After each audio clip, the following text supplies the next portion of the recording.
Hello, my friends, and welcome to a replay episode of Mindset Unlimited, mindset tips, tools, and inspiration for women in a time of change. I'm your host, Valerie Friedlander, ICF certified coach, sociologist, intersectional feminist, truth seeker, artist, mom, and nerd. Today, we are talking about flexible routines for real life. This is to help you shift your schedule from a space of overwhelm to alignment. And I wanted to talk about this now because it's come up for a variety of reasons. Before I do share a little bit about what that is, I want to highlight that this is a replay of my season 1 episode, Creating Your Ideal Day Your Way, which I also replayed in season 3 2 years ago as how to create a schedule that works for you. I'm bringing this back again for a couple reasons. One, that's very personal.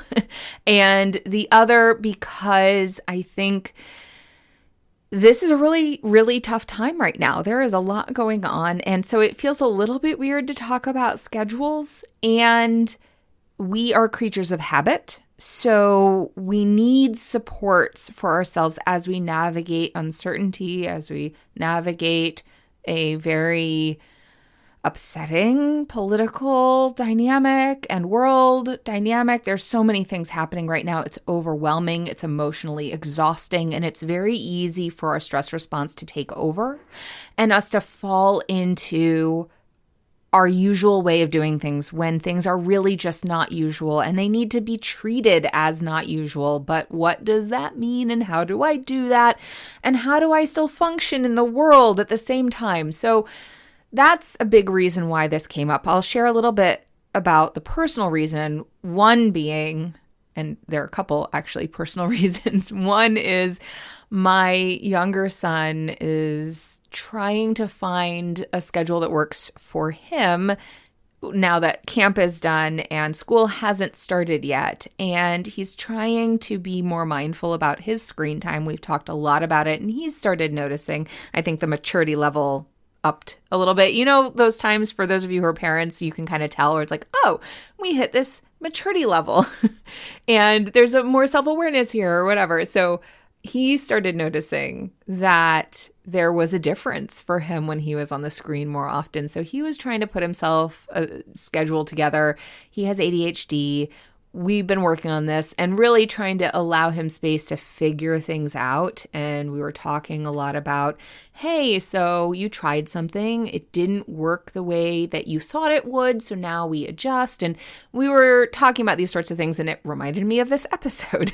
So that's one. Another one is that, well, I wasn't planning on doing a replay episode, but frankly, there's just a lot going on emotionally in my life, as well as logistically. We're about to start school. My older son's going to high school. There are all of these paper things. You know how when the kids go to school, then suddenly like you get all the homework, at least as they get started. So navigating all of that.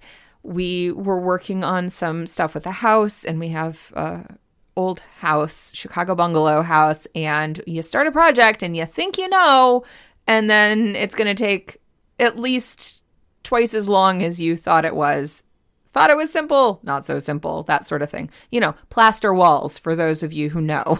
So there's that. And then I also recently got some news about some illness in my close family. So that's been taking an attention, but also emotional toll. And it's one I'm happy to pay. Not because I'm happy about the diagnosis, but because it's important to me to make room for my family and these things that need my care and also need my own nurturing as I navigate that. So with all of these things going on against the backdrop of authoritarianism and death of democracy and all of those other awful things happening in the world, in this country, et cetera, it's just a lot. So I was hustling, I was pushing to try and get a new episode out. And I went, wait a second, Valerie, why don't you listen to yourself?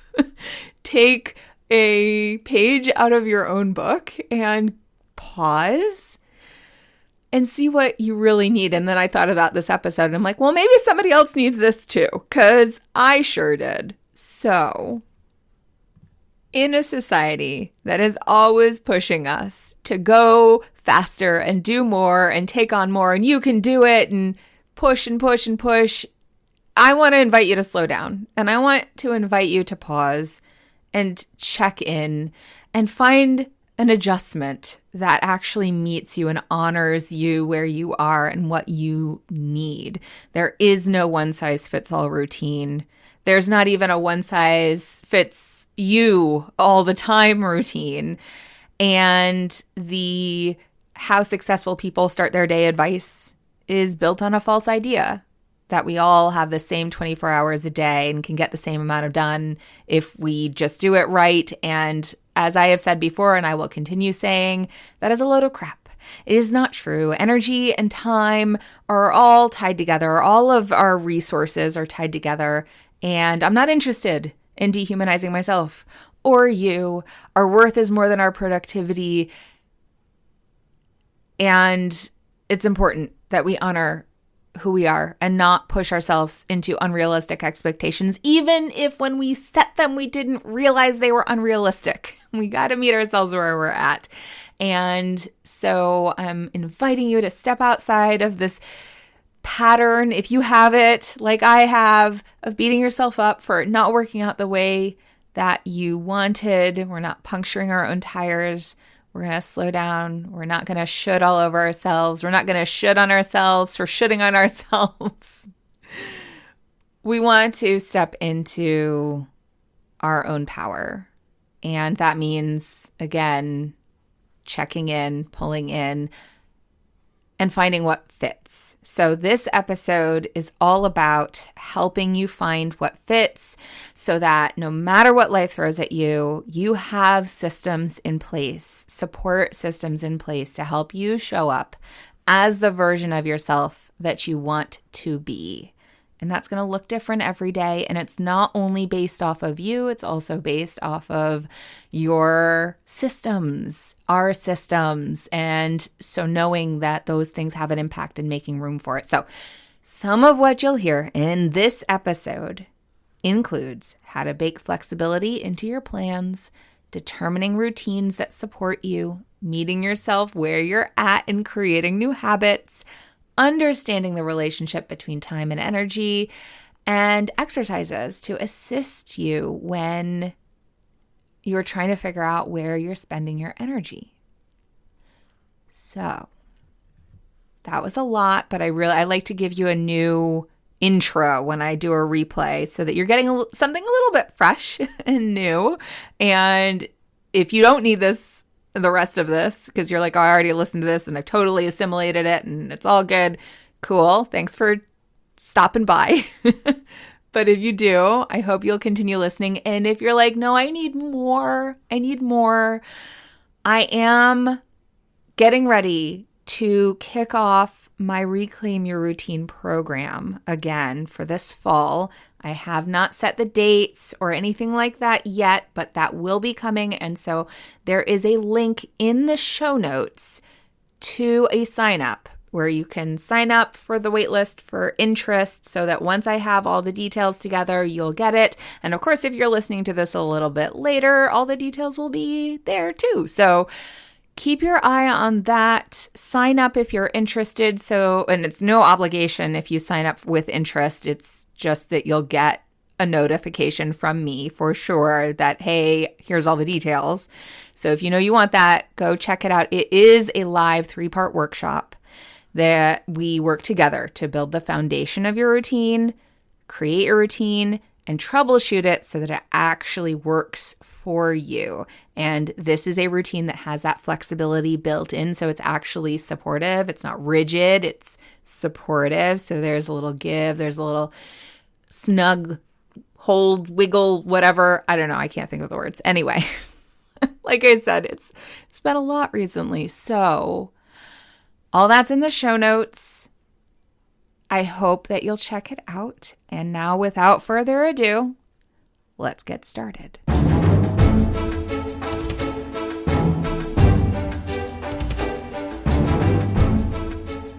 know a lot of people talk about structuring your day. There are tons of books about setting yourself up for success with a particular morning routine or structuring your day in a particular way. Rhymes. So there's like a lot of information out there. I'm not a subscriber to any particular way to set yourself up. Like, I don't say you need to get up in the morning. If you're not into mornings and that would throw you way off your normal habits and routines that you already have in place, doing that can actually set you up for failure. And I don't say that because like you can't do that or it isn't helpful. I think it can be. There are certain things that are absolutely can be really awesome for the way you structure your brain and all of that. But when you have factors in your life that tend to throw you curveballs a lot, children, it can be a little bit tricky. And I've gotten this from a lot of clients who have been like, I tried to get up early because I thought this would be helpful. Like, I think best in the morning, so I'm going to get up early. And then my kid got up early.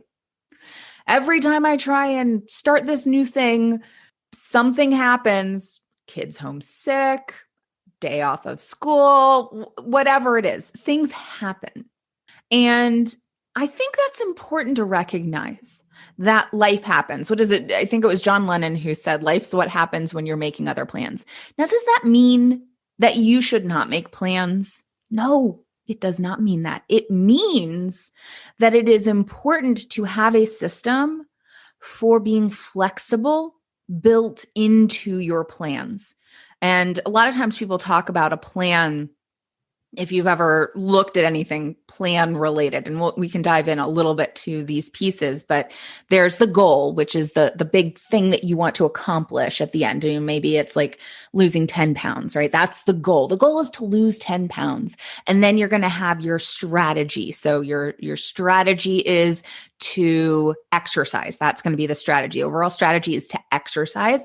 And then you have your tactics, which are like your habits, your daily habits. So I'm going to go for a mile walk every day or every other day or whatever it is. So you set up that habit. Now, the fourth component that I don't hear talked about often enough, because it is the core component, it is something that's so helpful, especially when you have things that happen in life. And maybe it's not children, maybe it's a pet, maybe it is a job that is a little bit unpredictable. Whatever tends to happen in your life that you maybe didn't expect or gets you pulled away from what you want to accomplish. Being able to have flexibility within that structure is really important so that you don't get derailed from that structure. The other part of it is that you're not creating something that is too far away from what your current norms are. This is the other thing that happens a lot, is that people say, okay, I want to accomplish this thing, but they create a structure, set themselves up with habits that are so far away from what they normally do that they set themselves up for failure instead of success, because it stretches them too far out of their comfort zone, out of their norms, out of their current routines. Because we all have current routines, things that we do that maybe we don't think about why we do them, or they just are easy now because that's just what we do. So say you're not a morning person, and I tend to be like around when we put ourselves into boxes, like morning person, night person, but perhaps you're someone who tends to prefer to sleep in your current time. Maybe that'll change. But right now you are more of someone who stays up late and wakes up late. Perhaps that is you. Then saying that you're going to get up early to exercise and you aren't exercising at all now, that's going to be a lot harder for you to make that shift, because you're adding two or more components into the changes that you're going to make. So instead of going up one step, you're going up 2, 3 steps, which can be much more challenging. And when it is harder to do, it makes it much easier for any stressors, any changes, any surprises that happen in life to knock you off doing that. When it comes to creating a plan, knowing what you want is going to be the very first thing. So when I say what you want, I'm talking about how do you want to feel? So the 3 questions that I always ask people when we get started, we want to get a grounding in it. And these questions, the answers to these questions may change, but it's how do you want to feel? How do you want to experience life? So that's the inner part. How do you want to feel on the inside and experience life? How do you want to show up? So that's the way you act and the way you engage life. And what impact do you want to make? That is, how do you want to be received? Like, what's the ripple effect of that? And they all play together. They are all related. But when you can identify those 3 questions and really answer those questions, that sets a groundwork, like the foundational parts for creating a plan and creating an ideal day.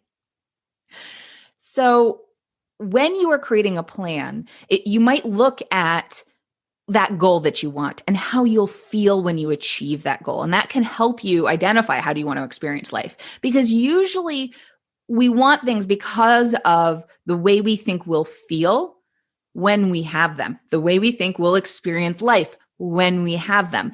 The thing is that when we think that we are only going to experience life once that thing happens, it moves our power outside of ourselves because you can't control outside of you. You can only control yourself. So as soon as it's like, well, I can't feel that way until this happens, then you can't feel that way because you're always going to be chasing because that feeling is outside of you.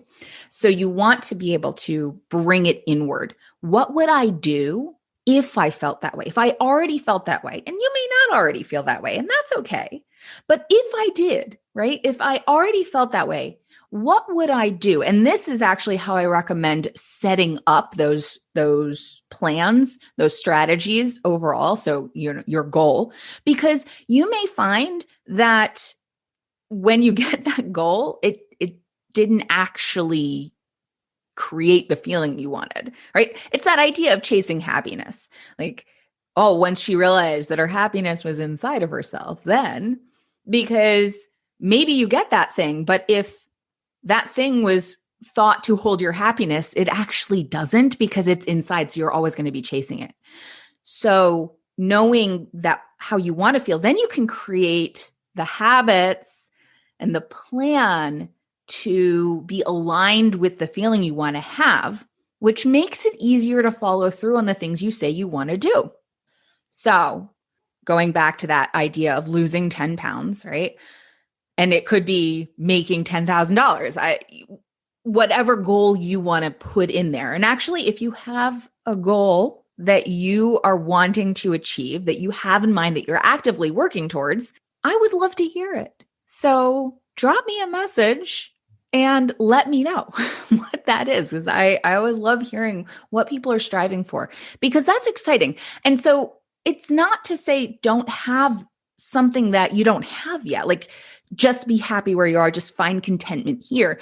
No, it's about taking action that's in alignment with the feeling you want to have.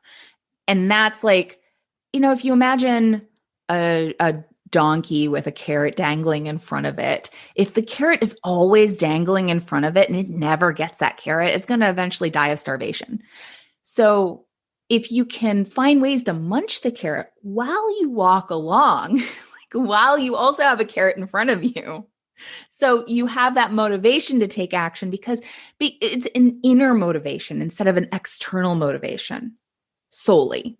Right? That this thing that you want to have, you're creating an alignment with it. So you want to lose the 10 pounds. Well, why do you want to lose the 10 pounds? Well, I want to feel strong and confident in my body. Okay, cool. Maybe you want to make the $10,000 so that you can feel secure and able to do what you are passionate about. So you want to feel secure and passionate. Okay. So what would you do? What actions would you take if you already felt that way?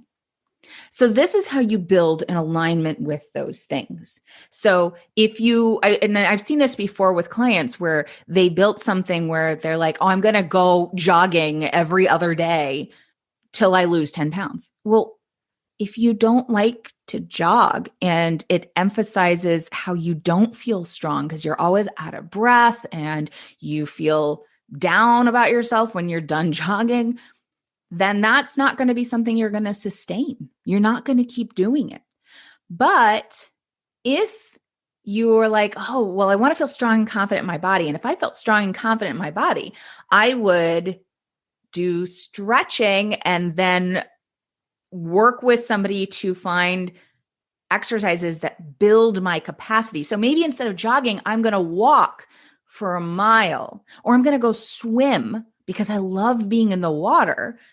And I'm going to build up some of that strength. I'm going to start connecting to my body. I'm going to say affirmations in the mirror every day to encourage myself instead of like beating yourself and whipping yourself to do the thing to get where you think you will feel strong and confident in your body. No, build the strong and confident in the now. Every stepping stone that moves you closer to that thing that you want, if it's built in alignment, then you're more likely to get there. You're more likely to keep going. It's more likely to be sustainable.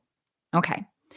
And when something happens, like a curveball, so say you've decided to go walk every day for half an hour and it's pouring, so you can't go walk. Instead of going, I can't walk, you're like, no, I love this body.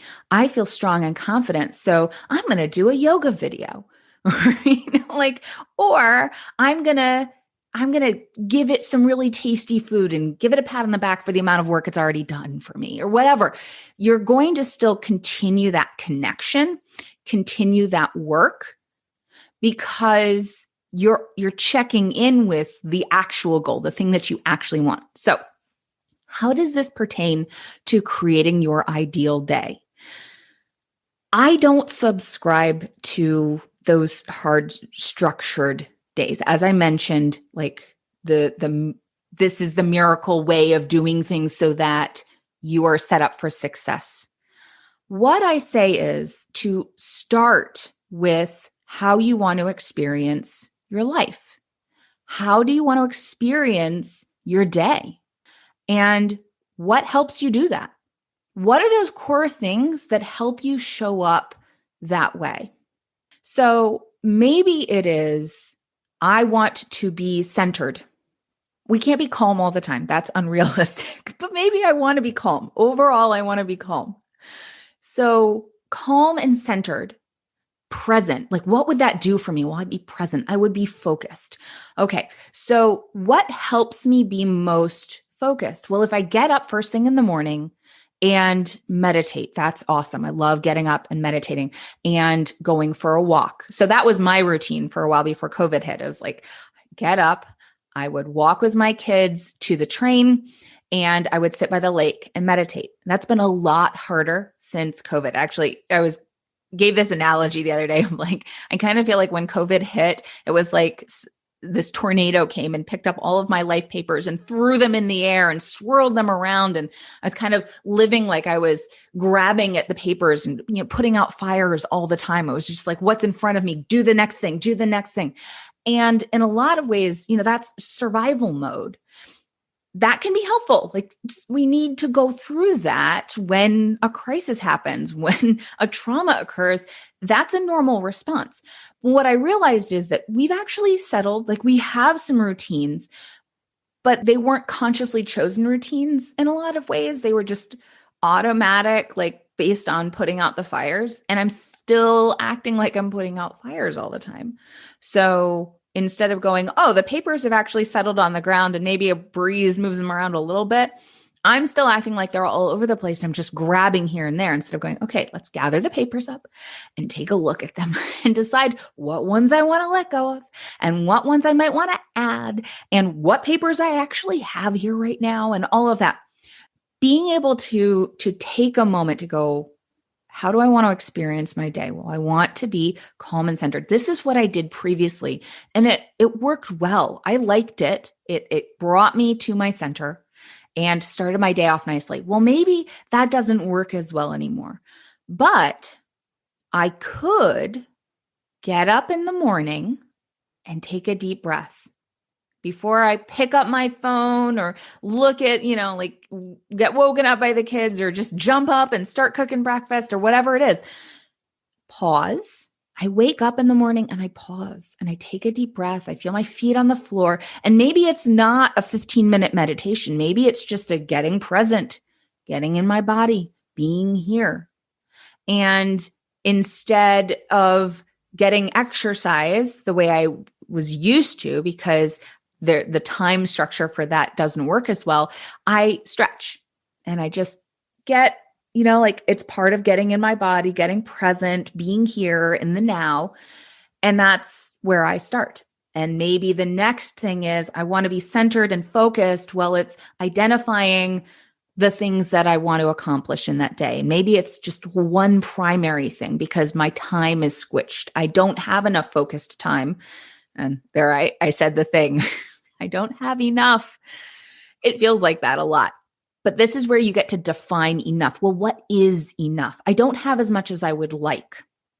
My kids need more attention than I am used to having to give them. I would much prefer them to be in school, and that's okay. I have emotions about that. I'm not loving that. I've never been someone who wanted to be a stay-at-home mom. I really like my kids being able to go off to other people who I know and trust to take care of them and support them in their growth. But that's not an option right now. So I may need to take some time to grieve that. I definitely have taken a lot of time to grieve that.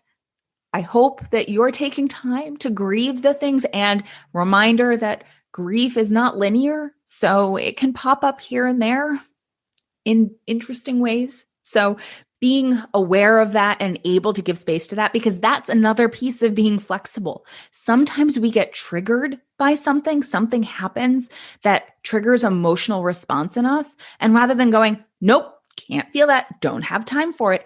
If you've baked in some flexibility into your schedule, you can give yourself space for that.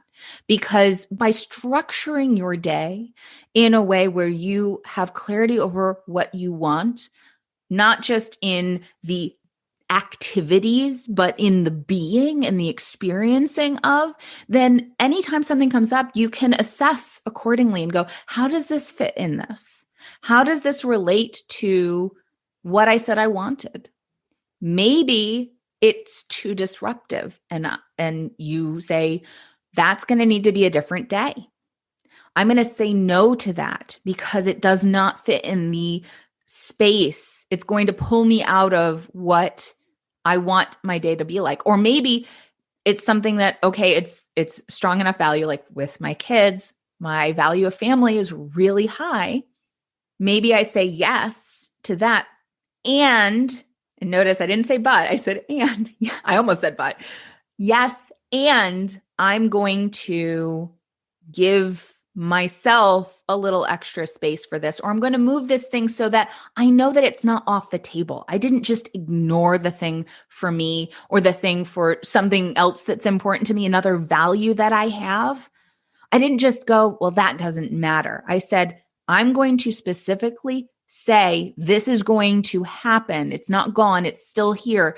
And because I replaced it in today with this other thing for my kids, I'm going to make sure it happens here, and I'm going to plan accordingly so that it for sure does happen. So maybe it's talking to somebody else or planning to have my kids watch TV so that I have that time. I don't love putting them on screens, but that's where we're at, right? They're getting a lot more screen time. That way, you're strategically organizing based on the way you want to experience your day. The reason it helps to have some specific habits that are associated with what you create your day with. So the idea of having certain things you do in the morning to set up your day for success is because our brains like patterns. And the more you're using your frontal cortex, the more energy you're using. So especially if you're already stressed, if you already have a lot of things that you're thinking about, you are going to burn more energy. Your brain is burning more energy. So anything that it can send into the more efficient parts of the brain, it will. And it wants to do that. And you actually help it by doing that, by saying, okay, I'm going to set up a routine. Now, when you first start a routine, when you first set up something new, it will take more energy. It is going to take more thought because it's not in your brain's autopilot yet. It's not its norm yet. So it's going to take more attention. So anything that you can simplify to make it easier for you to follow through on those things, the better. If you know you have more brain space, maybe your kids go to bed and you have a little bit more brain space, but you want to be able to do things in the morning, setting aside an outfit to wear for the next day can help, because then that's one thing that your brain doesn't have to do in the morning when you want it for other things. You've already set aside that outfit. You've already made that plan. So this is where like planning the night before can be helpful, because then you don't have to think in the morning. But if you prefer to do that kind of thinking in the morning and other kinds of thinking in the evening, then you might find it more beneficial to do it in the morning. So this is where it really just depends on you and the way you want to experience your day and what supports you in experiencing your day that way. I love the rhymes.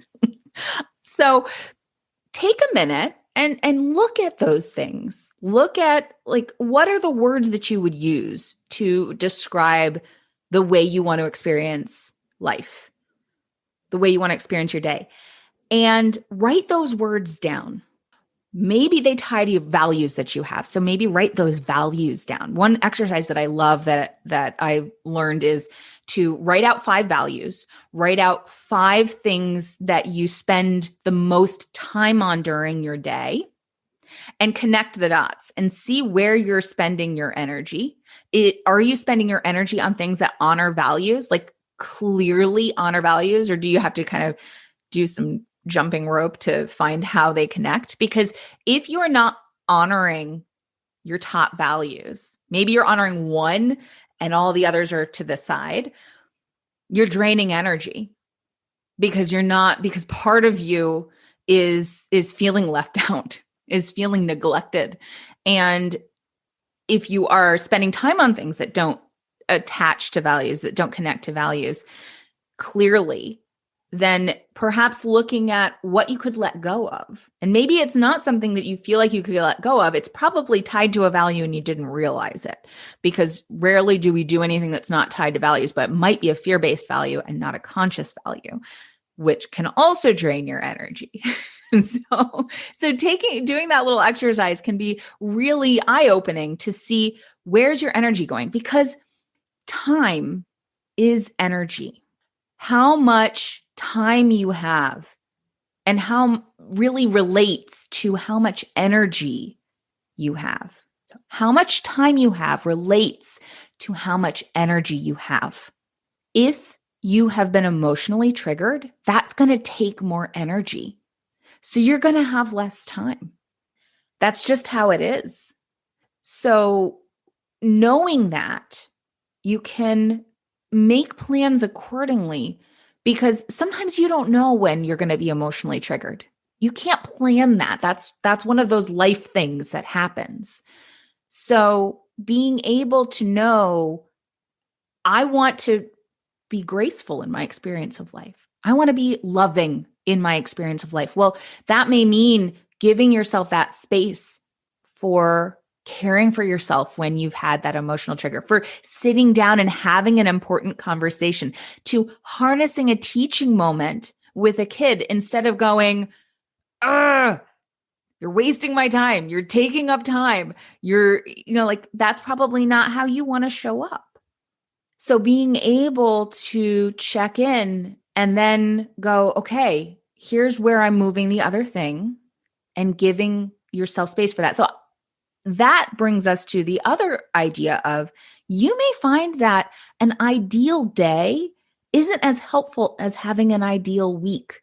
These are the core things that I like to have in my week. And those may be doings in your week. And then your day is what supports who you're being. Because, we're human beings, not human doings. So being able to say, okay, what are those most important things? What helps me show up? And what do I want to try? Maybe you try something and it doesn't work so well. You can do something different. But if you know the goal, if you know the feeling that you want to accomplish and the way you want to show up, the way you want to experience life and the impact that you want to have, you can check in and go, how well is this experiment working? What would help it work better? What could I do differently that would support this experiment? So you can be curious instead of judgy. I was talking earlier about like that idea of how. How do I do it? That becomes overwhelming. Whereas a what question, especially if you have a clearly defined experiment, is much more easy to carry out. Now, I say easy. It's not necessarily easy, but it's clearer to carry out. And when it's clearer, it's easier, because if it's not clear, we usually won't take action on it because the vagueness of it makes it really hard to hold on to. And this has come up in a couple of the coaching sessions that I've done recently on the podcast. So take a look at that. Another exercise that I find helpful is the what's in my cup. So if you think about all of the things that you have on your plate right now, all the things that are going on in your mind, even, not just that you're actively doing, but that you're thinking about, list them all out. So maybe it's something that you're not getting to, but you really wanted to. I really wanted to paint my nails. I haven't done it yet. And every time I look at my hands, I think, dang it, when am I going to get to paint my nails? I don't know. I'm going with something simple. But it could be big. It could be this project that you have or a book that you wanted to read. But whatever it is that's on your mind, or maybe it's things that you're doing. So the homeschooling stuff or doing some filing or whatever, any of those things, you just write it all out. Write a whole list of all of those things. And then in the next column, go through and say, how much energy are you spending on it?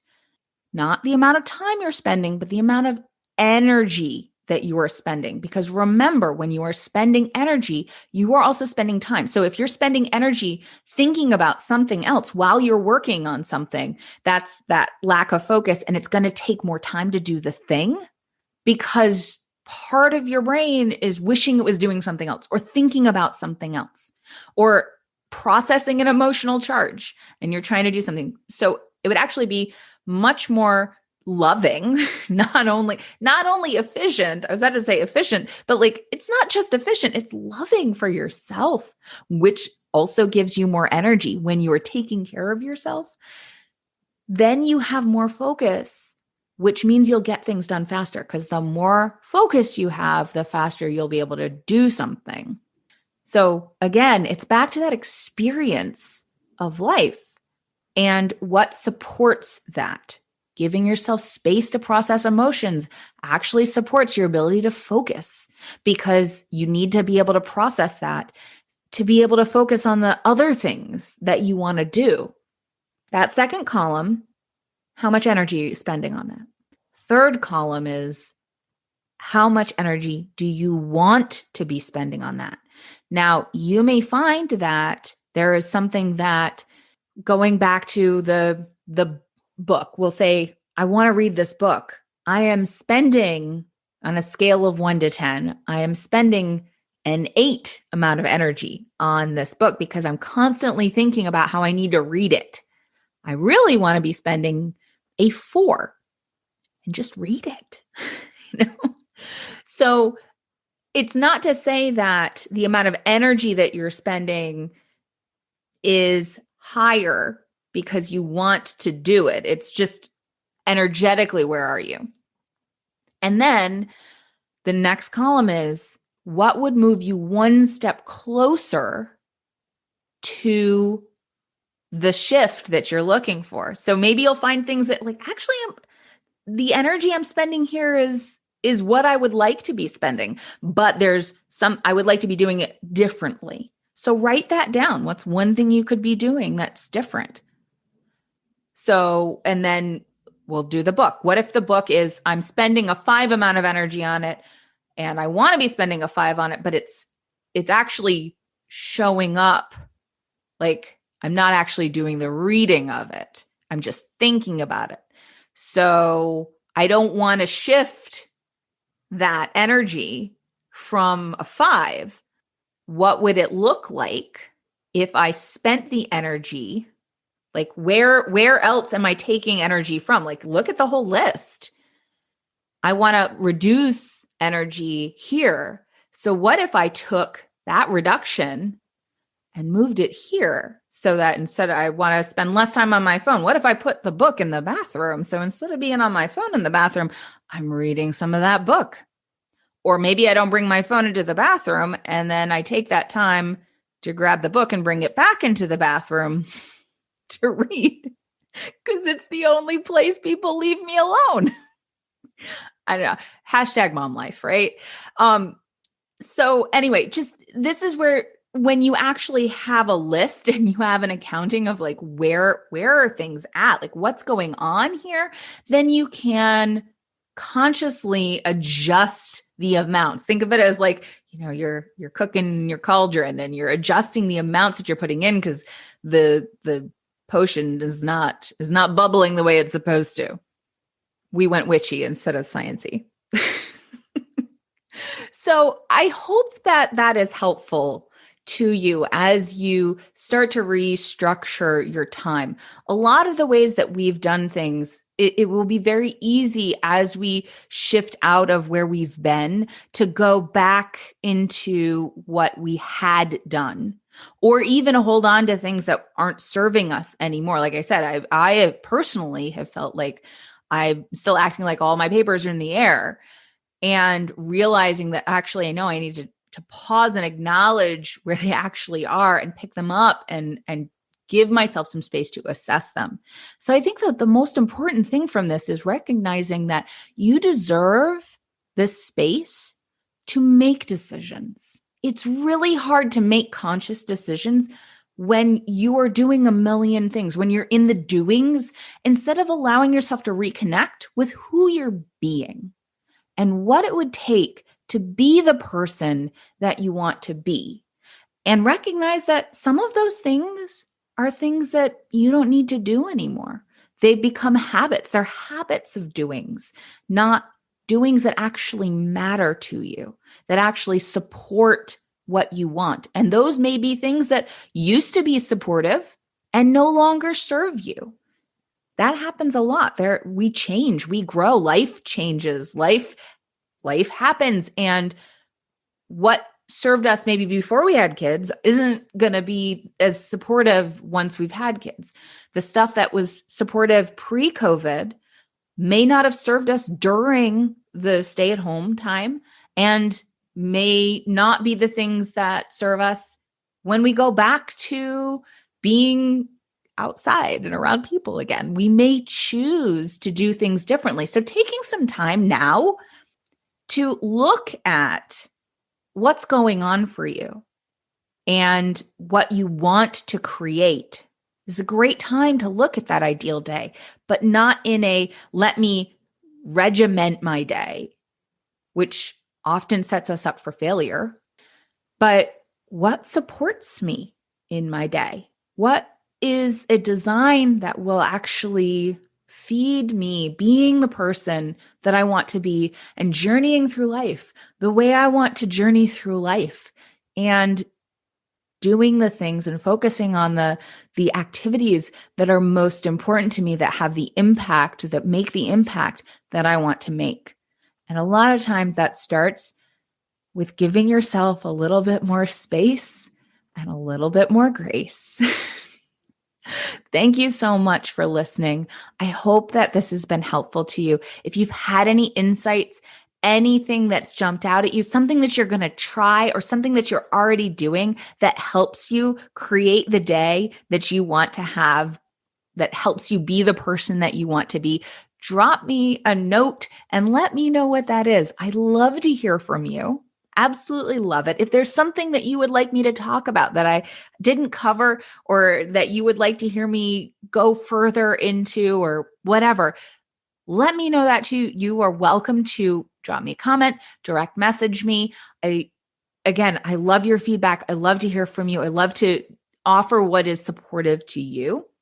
If you are looking for direct support, because this is what I help people with in checking in and getting clear and going past the places that our brain is used to looking. Because again, we tend to see what we are used to seeing. It's hard to find other options sometimes when we haven't had those available. We haven't done that before. We haven't connected those dots. That's one of the gifts that I have, is being able to hear you and connect dots that maybe you weren't seeing as connected, so that you can then take action that helps you move forward in a more loving and efficient and effective way towards the life that you want to have, being the person that you want to be, experiencing life the way you want to experience it. That's what I love to do, because you are here for a reason. You are doing something in the world. You want to change. You want to grow. You want to help the world. I want to help you do that. So please reach out if that is something you are looking for. I'm here for you. And I will see you all next time. Bye. Thanks for listening. I so appreciate you being here. If you got something out of today's episode, please share it. Leave me a review, take a screenshot, and post it on social with a shout out to me. Send it to a friend, or, all of the above. Want to hang out more? Join me on Instagram. Or better yet, get on my mailing list to make sure you don't miss out on anything. And remember, your possibilities are as unlimited as you are. Allow yourself to shine, my friend. The world needs your light. See you next time.